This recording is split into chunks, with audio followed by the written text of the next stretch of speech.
রাজা কি করলেন? নিজে অনুতপ্ত হলেন। হ্যাঁ, আমার প্রজারা ভুল করেছে, প্রভু আমি ক্ষমা চাই। এরকম আমরা প্রার্থনা করি না, করি কিনা?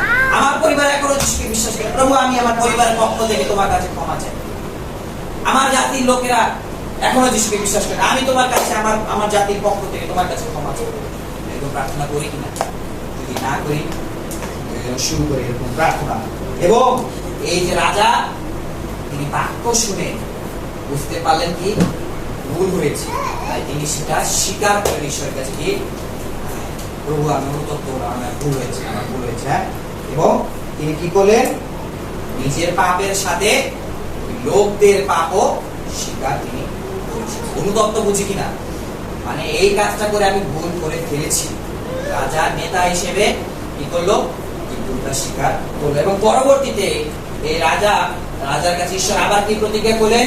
অতএব দেখো আমি তোমার পূর্বপুরুষের কাছে তোমাকে সংগ্রহ করব। যারা পূর্বপুরুষ ঈশ্বরের বাক্যে বাধ্য হয়ে কোথায় গেল? স্বর্গরাজ্য পর্যন্ত চলে গিয়েছে। তুমি শান্তিতে তোমার কবরে গৃহীত হবে এবং আমি এই স্থানের উপরে যেসব অমঙ্গল আনবো তোমার চোখ সেই সমস্ত দেখবে না। মানে রাজা যতদিন বেঁচে আছে ততদিন প্রজারা আনন্দে থাকবে, কোন শাস্তি পাবে না, পাবে না। ঈশ্বর তাকে এটা প্রতিজ্ঞা হিসেবে করলেন।